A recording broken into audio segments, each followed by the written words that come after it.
জি, দেখেন, honestly speaking যখন আমরা ৮ টা ম্যাচ জিতেছি everything was according to plan. আপনারা আমার থেকে আরও অনেক বছর ধরে ক্রিকেটের সাথে মিশেছেন। when you win games you're right here, when you lose games you're down there. So আমার কাছে মনে হয় যে ইটস ইম্পর্টেন্ট যে সৌম্যর রানটা ফেরত পাওয়ার দরকার ছিল। আমরা ৮ টা ম্যাচ জিতার পর আমরা ওভাবে করেই প্রিপেয়ার করেছিলাম যে সৌম্য ৩টা থেকে ৪টা ম্যাচ প্রিপারেশন টাইম পাবে। আনফর্চুনেটলি ও 9th গেমটাতে অ্যাভেলেবল হতে পারেনি, একটু কাঁচা ছিল বলে। But it's wonderful to see him back in form, because যদি আরও প্লেয়ার্স আসে এবং এভরিথিং, আমরা তো অবভিয়াসলি সৌম্যকে প্ল্যানে রেখেই প্ল্যান করছি। সো যারাই আসবে না কেন আমরা চেষ্টা করব যে ওকে ফিট ইন করে ওকে ভালোভাবে প্রিপেয়ার কীভাবে করা যায়। It's not about Soumya also. দেখেন, একটা ১ মাসের টুর্নামেন্টে there is a lot of fatigue, players are tired, players would want to go to their best, but একটা পয়েন্টে যে হয়তো পারা যায় না। ১ মাস, ১.৫ মাস, ২ মাস, ২.৫ মাস ধরে হোটেলে যখন থাকবেন, a lot of things can get to you. But what is important is আমাদের টিম ম্যানেজমেন্টের পক্ষ থেকে আমাদের সবাইকে to back them and make them prepare ওদের বেস্ট অনুযায়ী ফর দ্য নেক্সট গেম।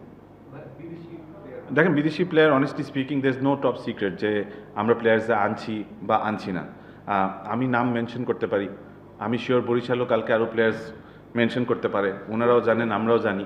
হ্যাঁ, হ্যাঁ, সেটাই। সো সো অনেস্টলি স্পিকিং আমার বলতেও সেটা সমস্যা নেই, বাট অ্যাজ আ ফ্র্যাঞ্চাইজি আমার কাছে মনে হয় it's going to be very disrespectful যে একটা প্লেয়ার যদি একটা ফ্র্যাঞ্চাইজ লিগে অলরেডি খেলে থাকে, আমরা we are hoping for that player to not qualify.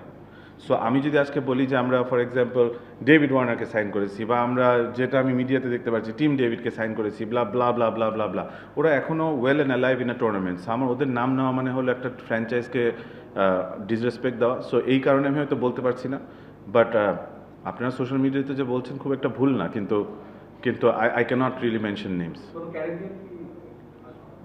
সব দেশের আসবে, একটা একটা করে। আপনাদের মানে এই ম্যাচে যেটা হলো মাত্র দুজন বিদেশি ছিল, তার আগে যে তিনজন, তার মানে বিদেশিরা পারফর্ম করছিল না। তো যেটা বললেন যে তারা, আপনারা নিশ্চয়ই এক্সপেক্ট করবেন না যে তাদের দল কোয়ালিফাই না খেলো, তারা যদি কোয়ালিফাই খেলে দেবে তখন আসলে আপনি এটা কিভাবে কাভার আপ করবেন? আসলে এটা তো প্ল্যানিংয়ের উপরে ভাইয়া ডিপেন্ড করে। সো আপনি যদি অন্য টুর্নামেন্টের পয়েন্ট টেবিলস দেখে থাকেন, I am sure you know যে সাউথ আফ্রিকা লিগ চলছে আর IL T20, মোস্ট লাইকলি ওখান থেকেই প্লেয়ার্স আসবে। So you have to work it out right যে কাদের কোয়ালিফাই করার সুযোগ কম বা বেশি। এখন ওখান থেকে 6টা টিম খেলছে, 6টা টিমের থেকে 2টা টিম কোয়ালিফাই করবে। সো আপনার যদি সাইনিং করতে হয় তাহলে আপনার ওই 3টা টিম থেকেই ভাগ বটর করে আপনার সাইনিং করে রাখা লাগবে, so that if one qualifies the other two comes. there's no point arguing যে আমরা তাকেই নিয়ে আসছি। এখন আমি বলতে পারি যে আমি অ্যান্ড্রে রাসেলকে নিয়ে আসছি, বা আমি সরিন নারায়ণকে নিয়ে আসছি, আমি টিম ডেভিডকে নিয়ে আসছি। What if he qualifies? তখন আপনারাই বলবেন আবার যে আপনারা তো বলেছেন ও আসেনি কেন। সো অনেস্টলি স্পিকিং আমরা we are working on it, we are trying our best to বোঝার জন্য যে কে কোয়ালিফাই করবে না, আর ওখান থেকে প্লেয়ার্স নিয়ে আসার জন্য। আমার মনে হয় না it's rocket science to figure out যে কাকে নিয়ে আসবো। ভাই আপনাদের কি মনে হয় যে এই 6 দিনের একটা গ্যাপ ছিল, ওই গ্যাপটা আপনাদের জন্য কোনো একটা মোরালি বা যে গেম থেকে ফোকাসটাকে একটু নড়ে দিয়েছে? ওটা তো ভাই আপনাদেরও হয়েছে, আপনাদের তো ফোকাস নড়েনি, তো আমাদেরটা নড়বে কেন?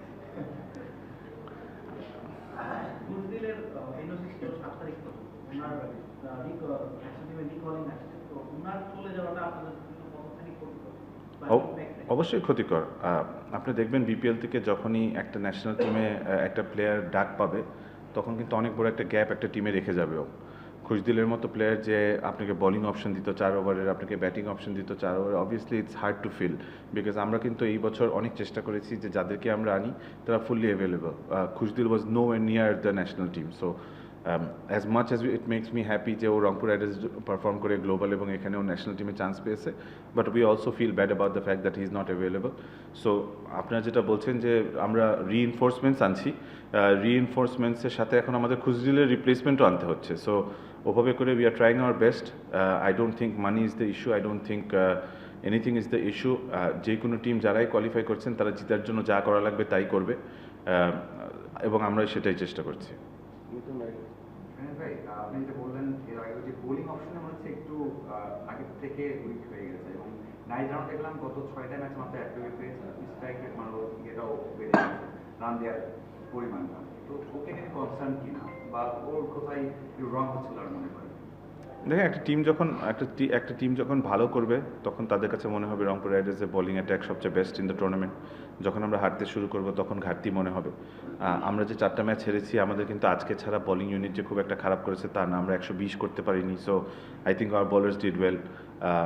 ইয়েস্টারডে অলসো আমরা খারাপ বোলিং করেছি তা না। নাহিদ রানার ব্যাপারটা হচ্ছে যে he is a national asset, ও ন্যাশনাল টিমের জন্য খেলছে, obviously he knows how to come back. একটা প্লেয়ারে খারাপ যেতেই পারে, বাট দেন অ্যাগেন আমাদের see as a management or as players what we can do is back each other. আজকে অনেকেই খারাপ করতে পারে, অনেকেই ভালো করতে পারে, you can blame a lot of people individually, but Rangpur Riders always believes that we win together and we loose together. আজকে একটা বলার 4 ওভারে 70 রান দিয়েছে বলে আমরা ওর উপরে আঙ্গুল তুলবো, I think that's not the right idea. Everyone needs to contribute. আমার কাছে যেটা মনে হয় যে আমরা প্রথম থেকেই যখন 8 ম্যাচ জিতেছি, ইনফ্যাক্ট আমরা যখন 5-6 ম্যাচে জিতেছিলাম, আমরা সবসময় চেষ্টা করছিলাম যে উইনিং মোমেন্টামটা যদি আমরা ক্যারি করতে পারি। অনেস্টলি স্পিকিং আমরা কিন্তু কোনো প্লেয়ারকে রেস্টও দিইনি, except for probably 1 game Nahid রানাকে আমরা একটা রেস্ট দিয়েছিলাম, সেটাও হয়তো ন্যাশনাল ইন্টারেস্টের জন্য আমরা রেস্ট দিয়েছিলাম। বাট আমরা সবসময় চেষ্টা করছিলাম যে মোমেন্টামটা যদি আমরা ক্যারি অন করতে পারি। আনফর্চুনেটলি সেটা হয়নি, and it led to 4 defeats. I understand যে সেটা মোমেন্টামের দিক থেকে আমাদের জন্য অনেক একটা ক্ষতি হয়ে গিয়েছে। একটা পয়েন্টে হয়তো যখন আপনি 4টা হারবেন, you feel mentally drained and everything, but then again we have proven in the past. আমরা গায়ানাতেও এরকম সিচুয়েশনে ছিলাম when we needed 2 games to win to go to the finals. So এখন আমাদের পুরো টিমকে নিজেদের একজন আরেকজনকে ব্যাক করা ছাড়া আসলে আর কোনো অপশন নেই। It's very important that we realize that we win together and we lose together, and আমাদের জন্য কালকে আমরা সেকেন্ড ফিনিশ করি আর থার্ড ফিনিশ করি, the best thing we can do is just prepare for the next games.